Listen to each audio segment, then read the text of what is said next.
All right. Hello, everybody. I hope everybody's doing well, and thank you for joining me in this lesson we're about to do. We're about to do we're in Unit 1, Day 1 of Pre-Cal. And in this unit, we're talking about a lot of different types of functions, and more specifically in this lesson, we're going to be talking about quadratics, and almost all of it is quadratic review. So being able to solve quadratics, being able to do different methods and different approaches for different types of problems.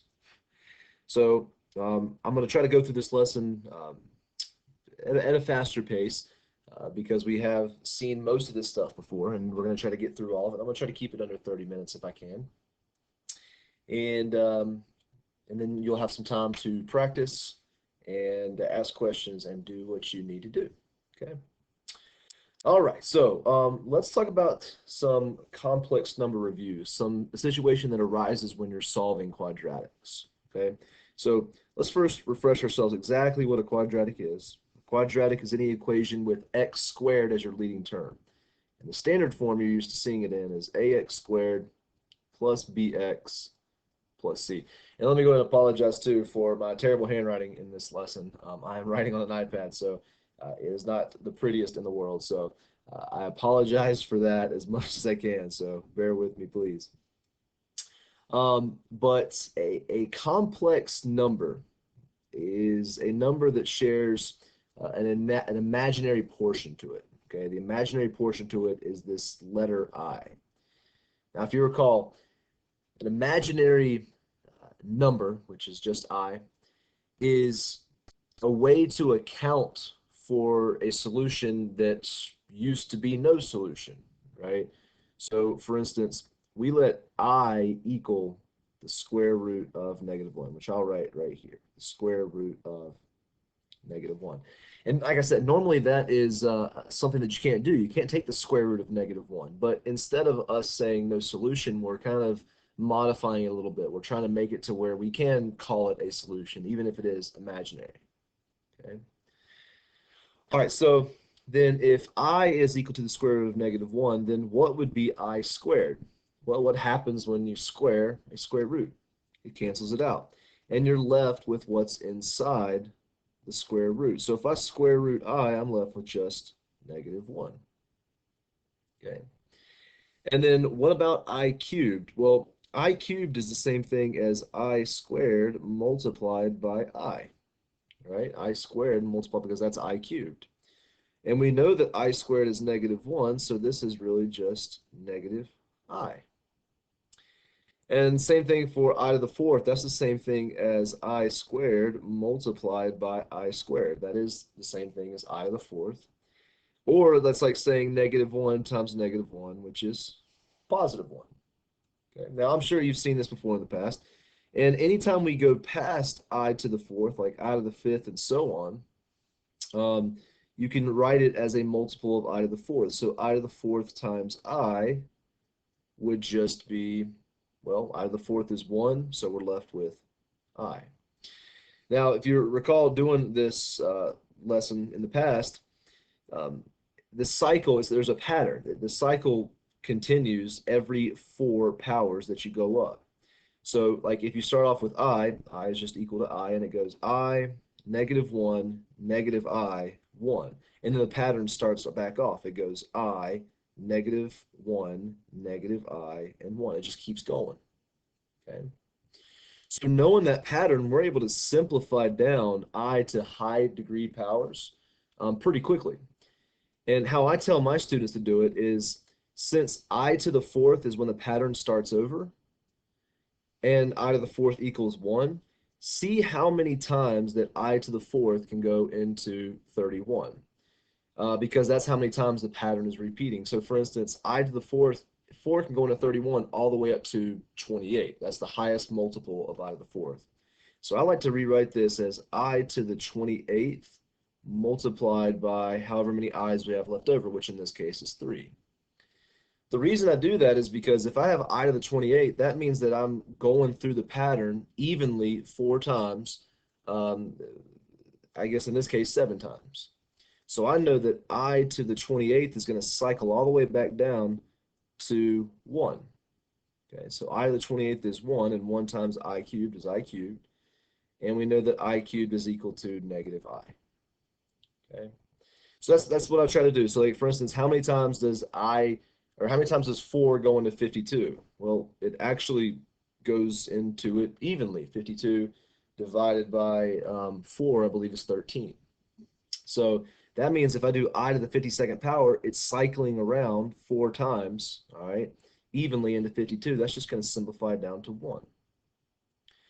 Well, how many times does 4 go into 45? Well, all the way up to 44. That's 4 times 11. So this is I to the 44th power times I. And because 4 goes evenly into 44, I know that this simplifies down to 1, and 1 times I is I. And then lastly, 4 goes into 62 all the way up to 60. So it goes into I to the 60th power with 2 i's left over. Okay. And again, I to the 60th power is just going to be 1 because 4 goes into that evenly. And I squared is negative 1. So no matter what power that I is raised to, you'll always be able to simplify it down to negative I, 1, I, or negative 1. And this is especially helpful for whenever you're solving quadratics and you get down to a negative number in a square root, you're always able to reduce that down to an imaginary. We'll see some examples of that soon. All right, let's try another example. So I is an imaginary number, but treat it like a variable. So since it's a variable, you can combine like terms with i's. So I can combine numbers together, so 3 and negative 2, and I combine imaginary numbers together, so 2i and 6i. So in this case, that would be 3 and negative 2 add to be 1, and 2i and 6i add to be 8i. Okay. And we can also subtract them. So I can do negative 2 minus 4.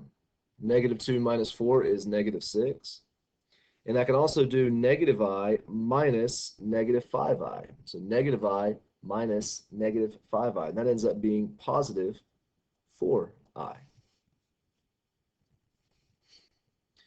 And we can also multiply them together. And remember how multiplying works with two binomials? You can FOIL them. So I can do my first term, my outer term, my inner term, and my last term. First, outer, inner, last. So my first terms would be negative 12. And then 4 times 4i would be 16i. And then negative 2i times negative 3 is positive 6i. And again, apologize for this awful handwriting. And then lastly, negative 2i times 4i would be negative 8, and then I squared. Okay. But here's the thing. If you have anything higher than a power of 1 for I, you can always simplify down. Based off the last slide, we know that I squared is the same thing as negative 1, which negative 1 times negative 8 is positive 8. Okay. So combining like terms, we can combine 16i and 6i and negative 12 and 8 together for a final answer of negative 4 plus 22i. Okay. Nice. All right, so got a refresher of imaginary numbers and how they simplify and what they do. And again, I encourage you to pause the video and try some of these problems on your own, but I'm trying to keep up with a pretty decent pace here. Let's move on to solving quadratics. Now, we have a bunch of different methods on solving quadratics, and again, they're all review, so I might try to go through those a little quicker than how you were taught in the past, but hopefully they kind of ring some bells. Now, whenever we're solving quadratics, we're just trying to solve for x, okay? So let's talk about factoring and refresh ourselves on factoring first. I got x squared minus 4x equals 21. Well, the first thing always is to get everything to one side. So let's go ahead and say x squared minus 4x minus 21 equals 0. All right, this is a quadratic, it's a trinomial. And if we're solving by factoring, there's a specific way that we do that, if you can remember. Okay, it's all about whenever you do not have an a value here, it's all about trying to figure out what factors of negative 21 adds up to negative 4. It's all about the factors of your c value that add up to your b value. Okay. So in this case, the factors of negative 21 that adds up to negative 4 would be negative 7 and positive 3. So how this works is you're going to draw two parentheses, and remember you put x's on the left, and you put those two factors that add up to negative 21, or add up to negative 4. So that would be minus 7 and plus 3. And once you have it in factored form, you just set each factor equal to 0 and solve. So you got x minus 7 equals 0, and you got x plus 3 equals 0. For a final answer of x equals 7 and x equals negative 3. Okay. All right, so there's a little factoring review. What about quadratic formula? You remember the quadratic formula. Do you think you could write it down before I do? Remember, it's x equals, okay, so you're still solving for x, but it's negative b plus or minus the square root of, let's see if I can fit it, b squared minus 4ac. So b squared minus 4ac all over 2a. Okay.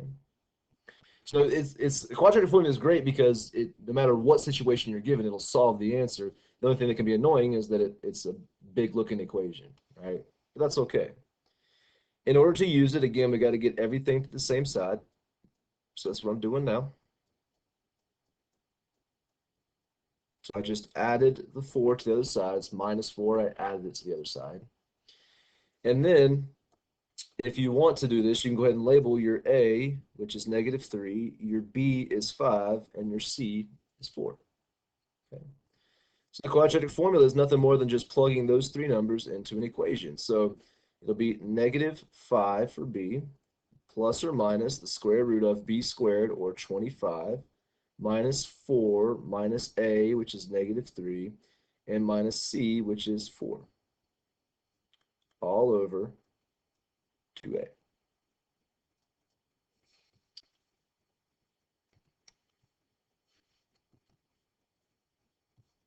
All right. And now I would just simplify down underneath the radical here. So that would be my first step when simplifying down a quadratic, is do 25 minus 4 times negative 3 times 4. And honestly, I typed all that in the calculator. And I encourage you to try that on your own as well. But I got that it reduces to positive 73 over 2a. And I don't know why I wrote a up in the formula. I should have wrote what a was, which was negative 3. And 2 times negative 3 is negative 6. And normally, if underneath the radical can reduce further, I would reduce it further. But the square root of 73 is I think that's, honestly, I think that's a prime number. I don't think anything goes into that. So we can't take the square root of that. So we're just going to leave it in that form, and that's our answer.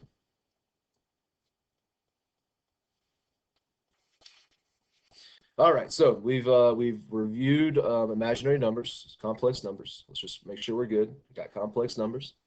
We know the pattern. It goes from I to the fourth, so that pattern is repeating. Okay, again, it goes like, first power, second power, third power, fourth power, and then it just starts the pattern over. 5, 6, 7, 8, and then ninth power, 10th power, 11th power, 12th power.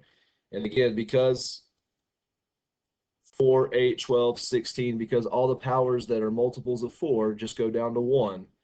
That's why I rewrote all of these as the highest multiple of 4, because I know those are all just going to simplify down to 1. Okay.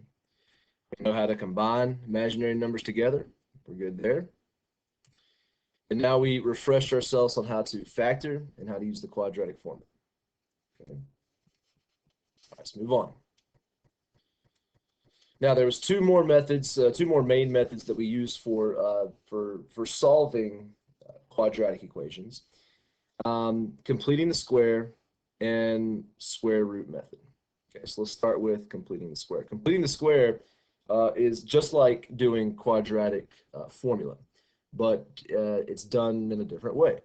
And it will work always just like quadratic formula works. But I recommend usually only doing it whenever your b value is even. That's my recommendation. It makes it a little bit easier. If b is not even, then you're usually dealing with like fractions and it's not pretty. All right, let's refresh our steps here. Number one was that we want to have nothing in front of our x squared term. So I always tell my students the first thing you look for is a number in front of x squared. In this case, we have a 4 right there underneath x squared. I tell my students to divide out a. Always divide out a on both sides, left and right. So I'm going to divide this by 4, this by 4, this by 4, and this by 4. Every single quantity by the a value. And doing that, it reduces down to x squared minus 4x, and 2 over 4 is 1/2, and 0 divided by 4 is 0. Okay, and again, handwriting sucks. Don't need to remind me. Okay. All right. Then in step 2, you want to get it to where your c value is moved to the other side. So I'm just going to say c to other side. Okay. So I'm going to move the 1/2 over here. And when I do this, I always leave me some space because when you complete the square, you're going to be adding something to both sides. So I always do something like this.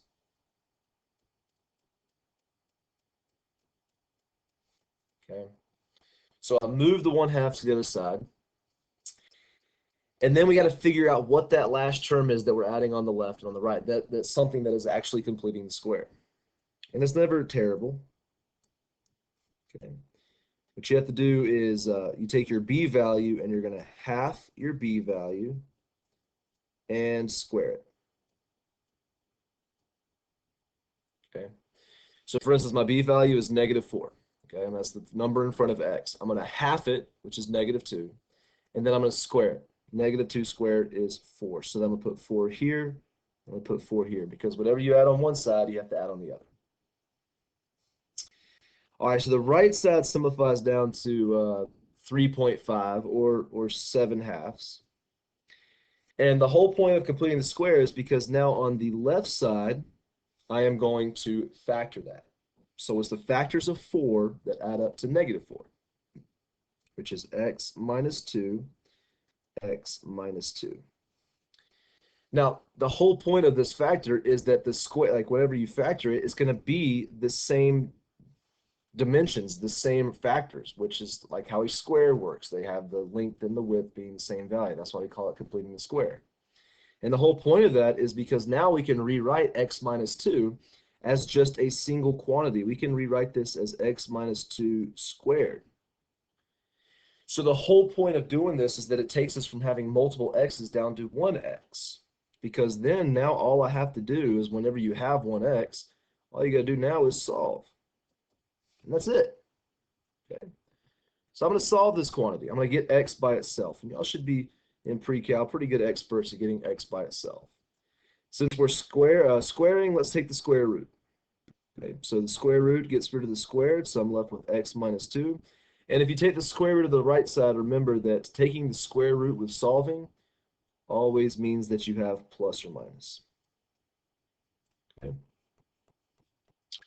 And then the last thing I want to do is I want to add 2 to both sides. So if I add 2 to both sides, x by itself, and I have 2 over here, plus or minus the square root of 7/2. And whenever I bring the number over to the other side, I always put it in front of the plus or minus. So there is your answer.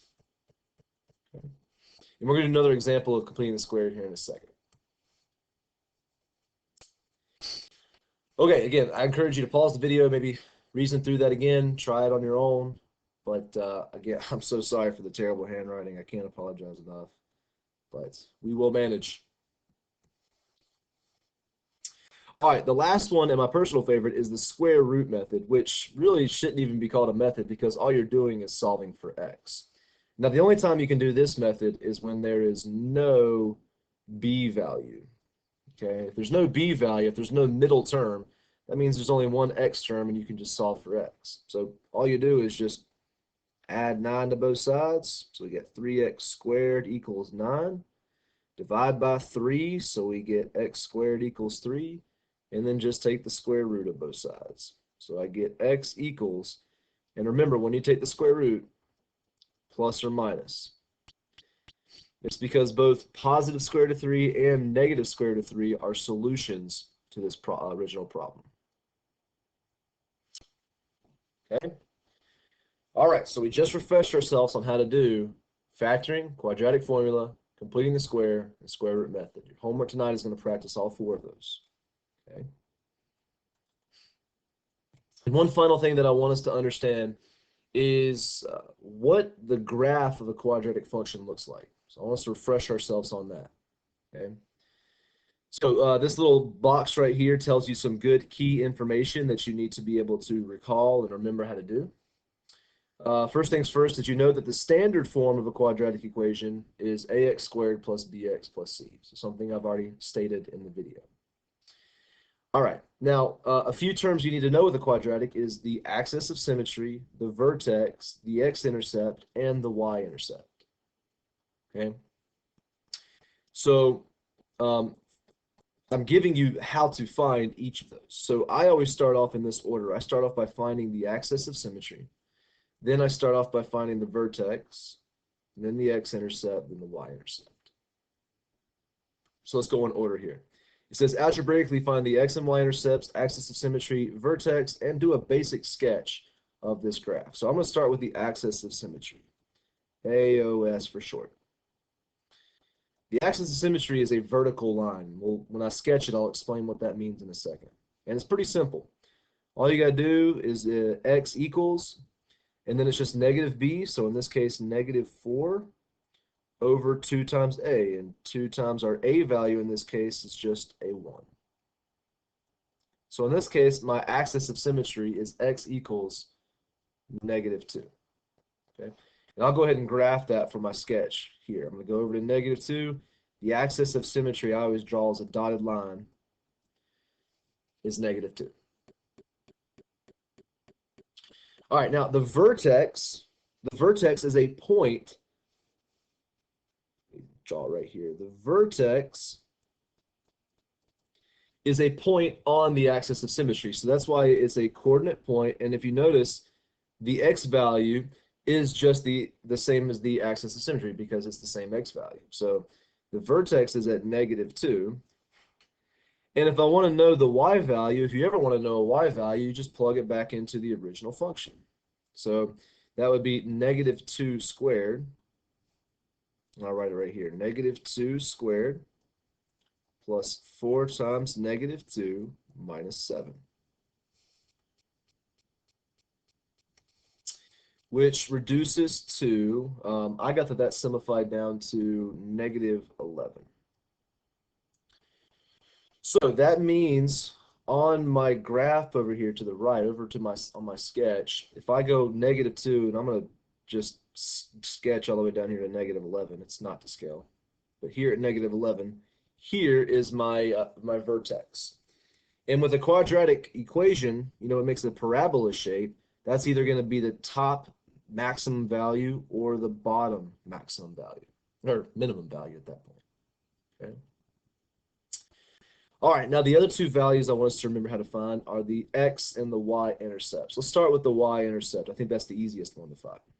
The y-intercept is where it crosses the y-axis. It intercepts the y-axis, that vertical axis on my graph. And to do that, it's just simply where x equals 0. So everywhere I see a x in my equation, I'm going to plug a 0 in. Oops, should have plugged a 0 right there. So 0 squared plus 4 times 0 minus 7 is actually negative 7. It'll always be your c value in standard form. So in this case, I have a y-intercept at 0, negative 7. So I'm going to plot that about right here. And this is just a rough sketch. Okay. And then lastly, I want to figure out my x-intercept. So that's when y is equal to 0. So that's x squared plus 4x minus 7 equals 0.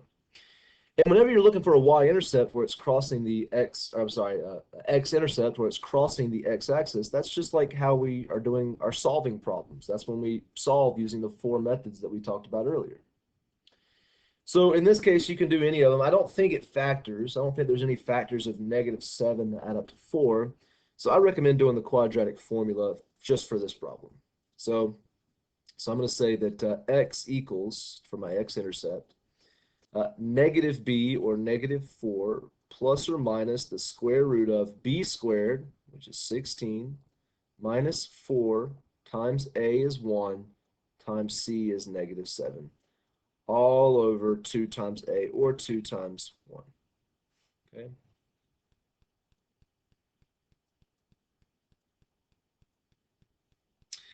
And underneath the square root, what does that simplify down to? I got that it's going to end up being, let's see, let me type it in the calculator. I'm getting that's the square root of 44 over 2. And for sake of time, sake of space, I'm going to leave it this way. But this is my x-intercept. So you have a positive and a negative value there. That's why it's plus and minus. So you have 2 x-intercepts.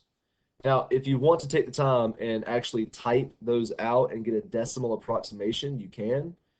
But I would assume, based off of my sketch here, that one's going to be positive and one's going to be negative. The general shape of a quadratic is a parabola. So I encourage you to actually compute what those values are as a decimal so you can get a better approximation of your curve. But that is what your parabola shape should look like. Okay. All right, but anyway, the idea of this slide was to refresh ourselves on axis of symmetry, vertex, and x and y intercepts, and what they mean and how to solve them. Again, the x-intercept is just a review of solving for our quadratics. Okay. All right, I got one more slide. I'm getting close to 30 minutes, and that's my goal, was to be done by 30. So the last thing I want to talk about is this whole unit, or this whole lesson, is about quadratics. All right, ax squared plus bx plus c. But we talked about the standard form. I also want you to remember the vertex form for a quadratic function. So like what we talked about a second ago was the standard form, ax squared plus bx plus c. But you can express that same equation using the vertex and write it this way. The reason that it's called the vertex form is because you're literally taking the vertex and putting it into an equation. Okay. You can even see the vertex is just the point h and k. Here's h, here's k. All right. And if you want to change a standard form to a vertex form, all you have to do is what says right here. Complete the square. If you complete the square, it changes a standard form to a vertex form. So let's look at the equation we just did. X squared plus 4x minus 7. And we want to write that in vertex form and state the vertex and the axis of symmetry. Well, here's the thing. I'm going to teach you 2 ways to do this. Okay. Number 1 is to find the vertex first, which didn't we just do in the last problem? In the last problem, because it was the same equation, we found the vertex to be -2, -11. And as long as I have the vertex, I can write the equation, because the vertex is h and k in this equation above. That's the point of the vertex form. The only other number we need is a, and remember a is the number in front of x squared, which in this case is just 1. So knowing all that, I can literally just plug those numbers into the vertex form. So y equals a, which is 1, x minus h, that's going to be minus -2 squared, and then plus k, which is plus -11. Or if you want to just make that look a little bit nicer, you can say x minus negative 2 is x plus 2, and plus negative 11 is really minus 11. So there's your equation in vertex form. Okay, and so as long as you can find the vertex, you can write it in vertex form. But let's say you didn't find the vertex and you just want to go straight from standard form to vertex form by completing the square. Well, as long as you know how to complete the squared, you can go to vertex form. It's not terrible. Okay. I always set it equal to 0 when I'm doing this. Makes the process pretty straightforward. And do exactly what we talked about before. If there's an a value divided out, which there's not, so I'm going to move to the second step, which is to move negative 7 to the other side. And remember to leave some space. So I'm going to leave some space. And then to complete the squared, remember that you're going to half your b value and square it. So half of 4 is 2. Square it is 4. So I'm going to add 4 to both sides. So on the right side, it equals 11.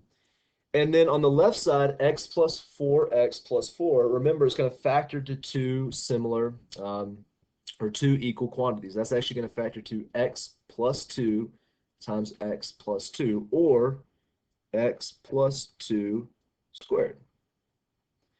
And then to finally write it in the final form, all you're going to do is move the 11 back over to the other side.